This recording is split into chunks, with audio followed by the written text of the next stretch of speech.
Abertura em computação gráfica. Sequência de placas em diversos idiomas e diferentes desenhos. Em uma grande placa retangular, lê-se em letras estilizadas como funciona aí.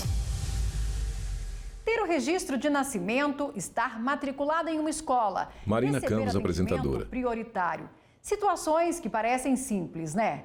Mas que para muitos pequenos brasileiros só se tornaram realidade depois da promulgação do Estatuto da Criança e do Adolescente há 35 anos. E em outras nações, como funciona? No país mais populoso do mundo, a Índia, o acesso à saúde pública e educação gratuita são assegurados por lei. Mas o país enfrenta vários desafios, como o combate ao trabalho infantil e ainda situações culturais dos indianos, como o castigo nas escolas. A Alessandra mora em Nagpur e vai contar pra gente como isso acontece por lá. É com você, Alessandra. Animação de globo terrestre que gira partindo do Brasil até chegar a Nagpur, Índia. Bandeira indiana tremular no mastro. Cena aérea de cidade de prédios altos de espessa névoa cinza. Pessoas caminham em direção a um grande portal e mais à frente uma estátua.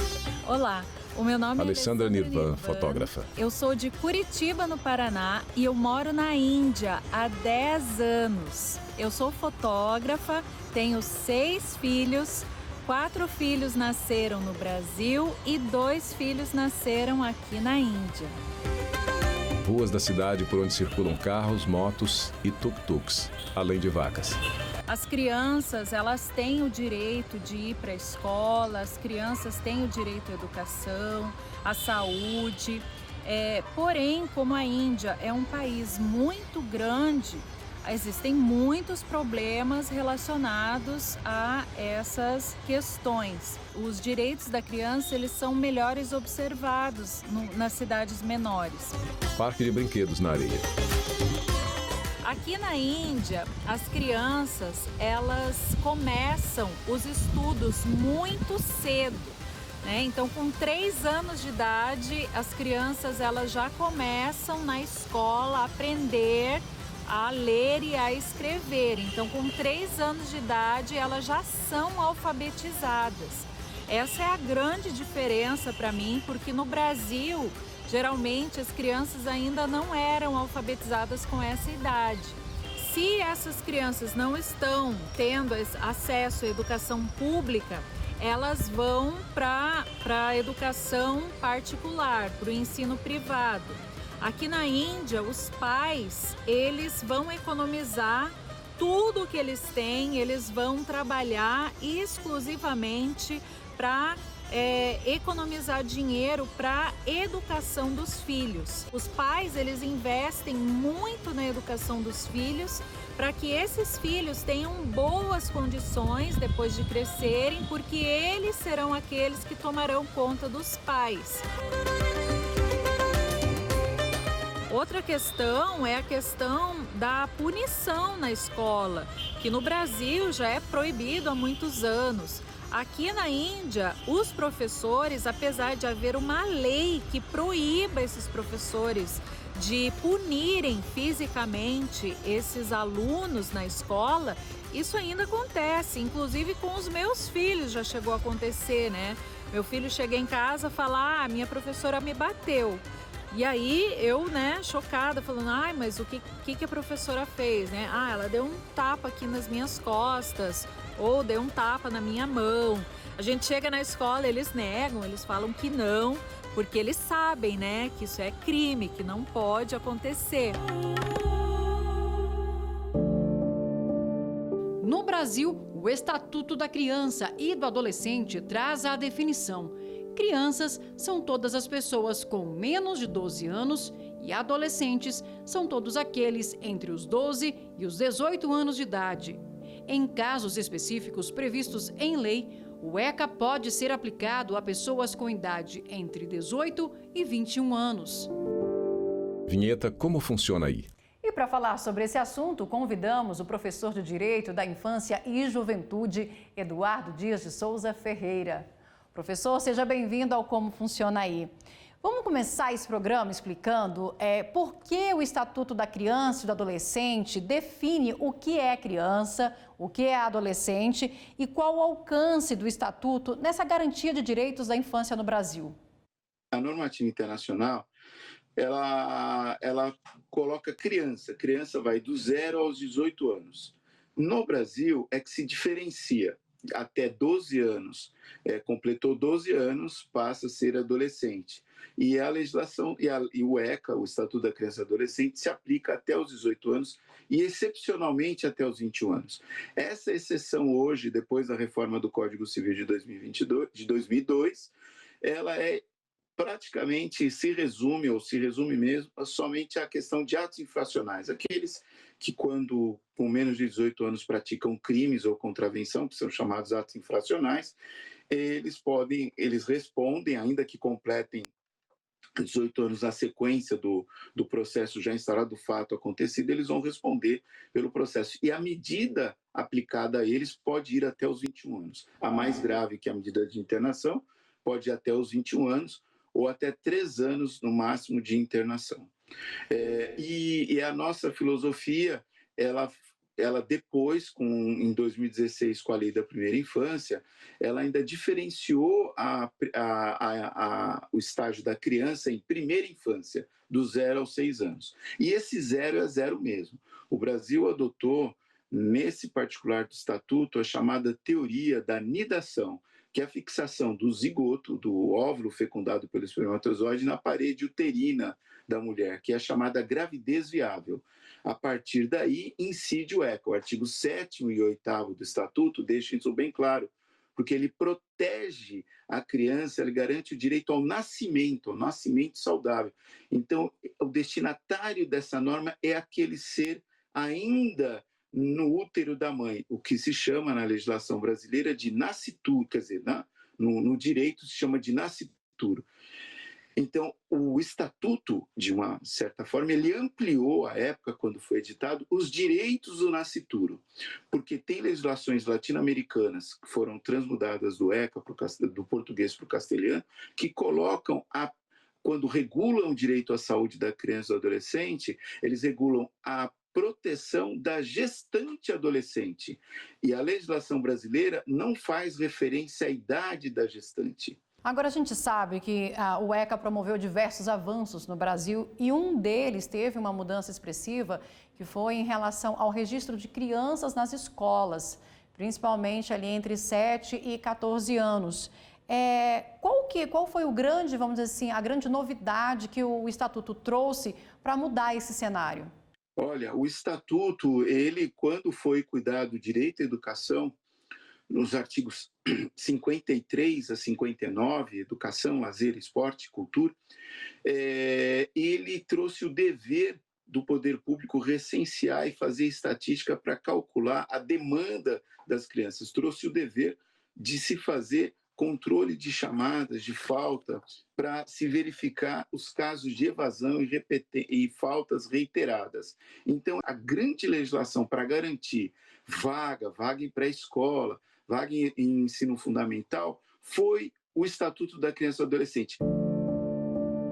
No Brasil, antes da promulgação do Estatuto da Criança e do Adolescente, 19,6% das crianças de 7 a 14 anos estavam fora da escola, segundo o IBGE. Já em 2019, esse percentual caiu para 1,4%. Em 2023, 0,6% das crianças de 6 a 14 anos não estavam matriculadas, o que equivale a aproximadamente 400 mil crianças nessa faixa etária. Vinheta, como funciona aí? Vamos voltar à Índia, porque na teoria existem leis que proíbem o trabalho infantil e o casamento com meninas de idade inferior a 18 anos. Mas na prática, essas são duas realidades do país. Sequência de cenas de cidade indiana. Cena frontal do Palácio Taj Mahal. Em relação à maioridade... Alessandra Nirvan, fotógrafa. Por exemplo, a maioridade criminal, né? Com quantos anos um adolescente pode responder, né, por um crime? A idade limite é de 18 anos de idade. Então, se esse adolescente, ele tem 18 anos completos, ele cometeu um crime, ele pode ser punido como um adulto. Porém, para trabalhar, a idade mínima permitida de trabalho é de 14 anos de idade. E eu vejo muitas crianças trabalhando aqui na Índia, mesmo crianças menores de 14 anos, muitas vezes a gente vê trabalhando. Falando sobre casamento infantil, que por muito tempo foi uma tradição aqui na Índia.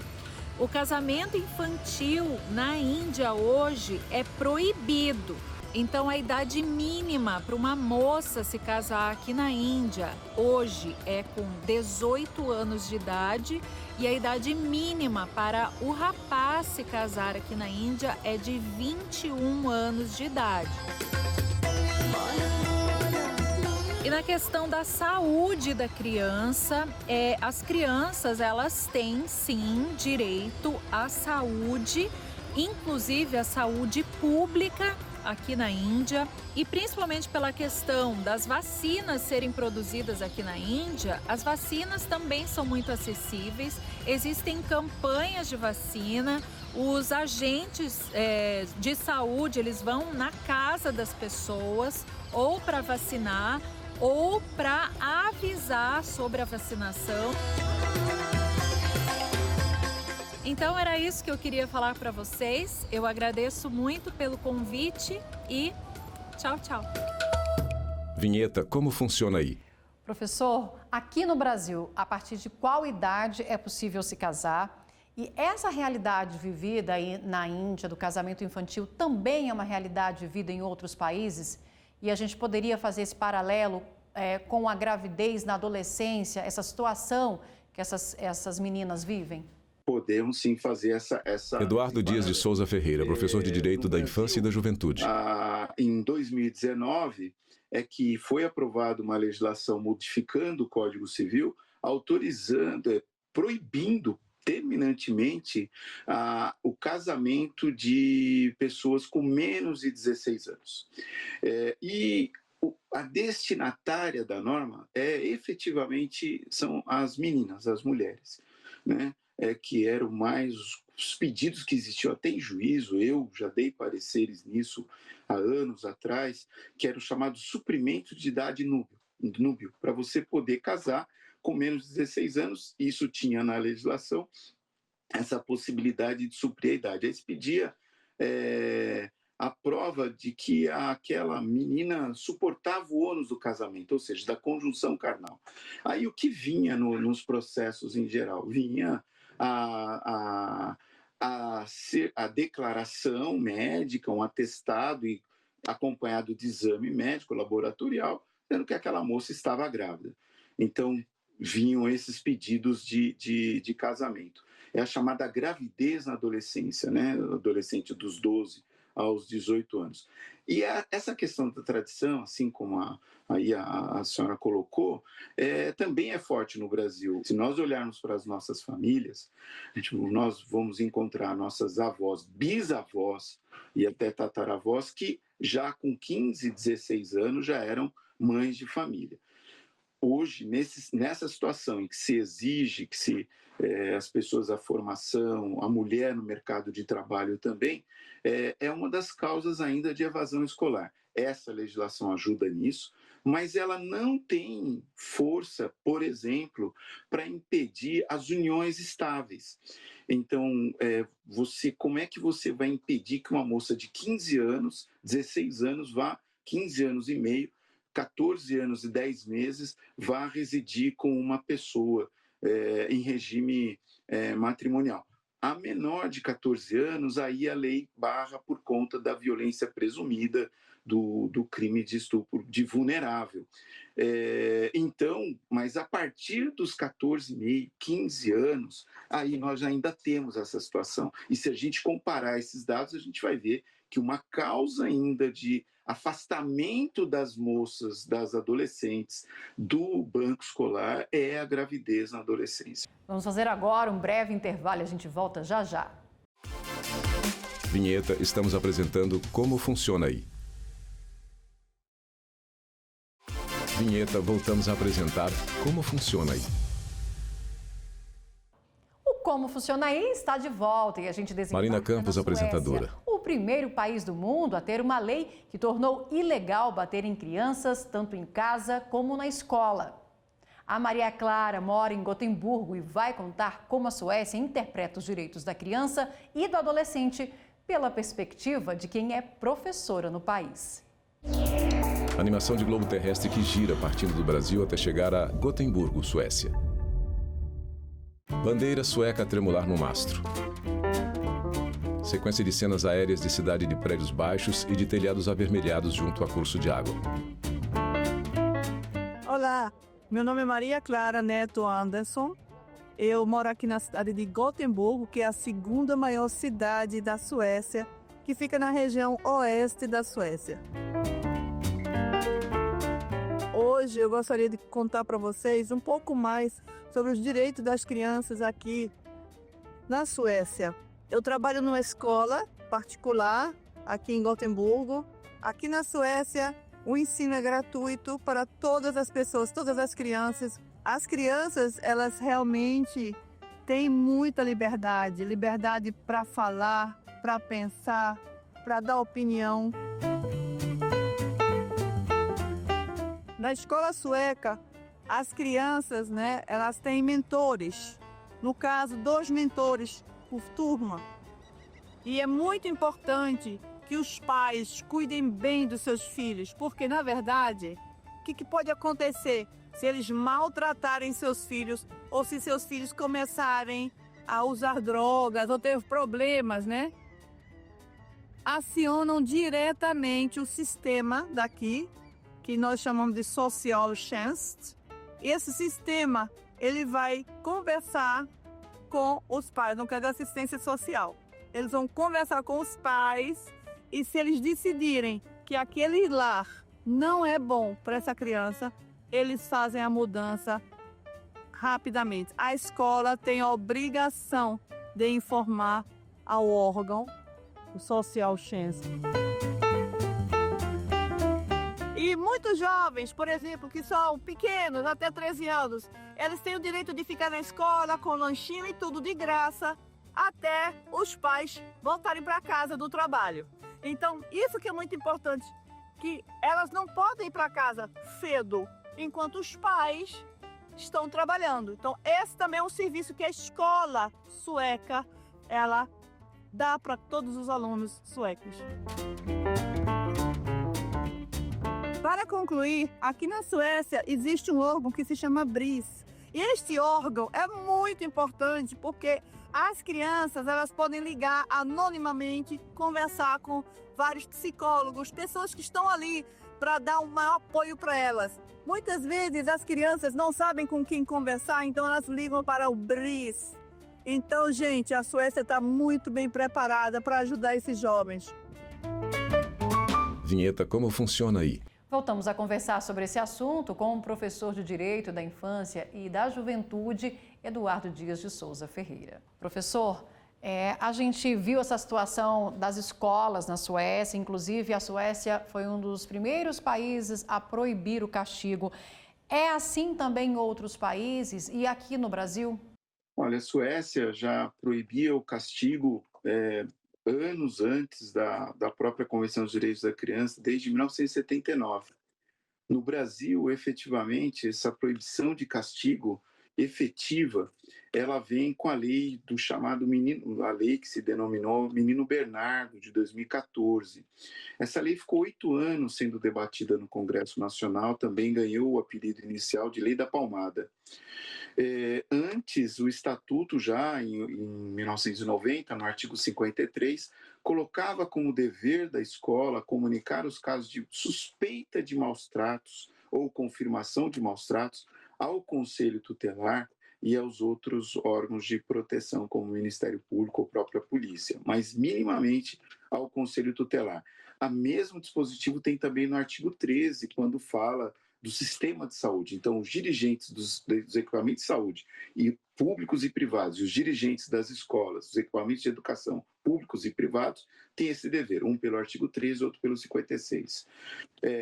Mas a nossa legislação era dúbia quanto a isso, porque o Código Penal ele previa ainda a ideia de punir criminalmente o castigo imoderado. Então, o que seria o castigo moderado, né?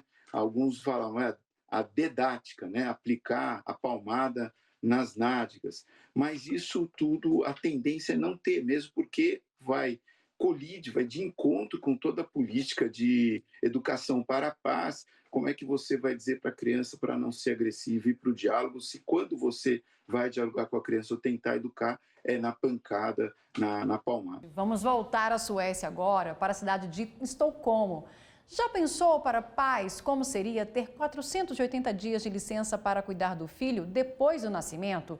E ainda outros 120 dias por ano para acompanhar as crianças quando adoecem? Pois essa é a realidade na Suécia. O Martinho é pai de 3 filhos e vai contar como isso funciona. Martinho. Animação de globo terrestre que gira partindo do Brasil até chegar a Estocolmo, Suécia. Bandeira sueca a tremular no mastro. Cidade de prédios baixos e antigos junto ao mar. Igreja histórica vermelha de torre triangular verde. Meu nome é Martinho Santos, tenho 53 anos, sou professor, pai de 3 filhos, moro na Suécia há 25 anos, na capital, Estocolmo. Vou contar para vocês um pouco sobre o direito das crianças na Suécia e minha experiência por aqui. Agora eu vou contar um pouco para vocês sobre a licença maternidade e a licença paternidade. Ela tem 480 dias, ou seja, 240 dias para a mãe, 240 dias para o pai. Desses 240 dias, 90 dias são intransferíveis entre o pai e a mãe.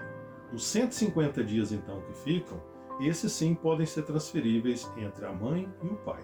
Desses 150 dias, 45 dias podem também ser transferíveis para pessoas que não são os pais, ou seja, os avós, algum parente próximo ou até mesmo algum amigo bem próximo.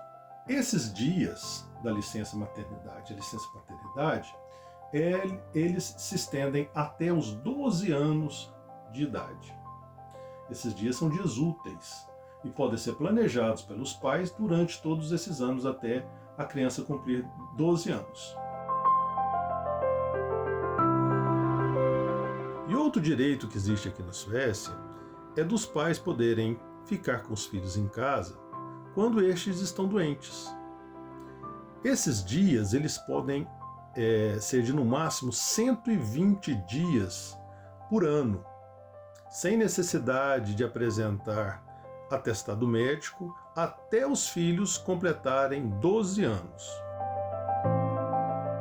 Aqui na Suécia, tanto o castigo físico quanto o castigo psicológico são crimes, podendo ser aplicada uma multa e, dependendo da gravidade, pode chegar à condenação de 6 a 2 anos de prisão. Eu espero ter podido compartilhar com vocês um pouco sobre o direito das crianças na Suécia e minha experiência de como ser pai aqui. Um grande abraço a todos do Como Funciona Aí. Ao lado do filho adolescente, ele acena para a câmera. Vinheta, como funciona aí? Professor, essa experiência, essa política, na verdade, da sueca, ela traz muitas ideias para países e até para as empresas privadas mesmo que querem oferecer políticas de assistência às crianças. A gente já evoluiu um pouco nesse sentido? Sim, nós evoluímos. Eduardo Dias de Souza Ferreira, professor de Direito da Infância e Juventude. De mais a licença maternidade, por exemplo, ela ampliou o seu prazo, e a licença paternidade, essa mais restrita, que não existia, mas começa a ter um avanço na lei há também alguns anos, que é a licença de até 5 dias para o pai. E podendo chegar a 20 dias naquelas empresas que se engajam num programa de empresas cidadãs, que tem esse programa que fortalecem essa questão da ISG, né? Hoje ISG, mas já existia isso. Então, mas está bem longe dessa outra licença, né? Mas o que é difícil é o que a gente chama da paternidade responsável. E esse incentivo da legislação é para que você tenha realmente a questão do cuidado, de você cuidar, saber o que é uma criança com dor de dente, com um mal-estar físico, e não só sobrar nas costas da mãe. E também o lazer. Poder ter esse contato com o homem, o pai, no dia a dia. Professor Eduardo, muito obrigada pelas explicações aqui no Como Funciona Aí. E a gente fica por aqui preparando a nossa próxima viagem. Siga a gente nas nossas redes sociais. É só digitar @Rádio ITV Justiça e você encontra tudo lá. Até a próxima. Créditos finais. Direção Diogo Ramos, produção Lívia Faria, apresentação e edição de texto Marina Campos, cabelo e maquiagem Kelly Raridade, assistência de estúdio Emerson Oliveira, Joel Ribeiro e Sávio William, operação de TP Ricardo da Costa, iluminação Ítalo Cândido, operação de áudio Anderson Oliveira, operação de sistemas Orlando Filho, edição de pós-produção Paulo Mendonça, videografismo Leonardo Veloso, núcleo de programação Rosa Vazen, núcleo técnico Fábio Guedes, núcleo de produção de programas Flávia Soledade, gerência de serviços e infraestrutura Célio Ramos, gerência de gestão de conteúdo Viviane Yanagi, Coordenadoria de Gestão da TV e Rádio Justiça Denilson Morales, Secretaria de Comunicação Social Mariana Oliveira.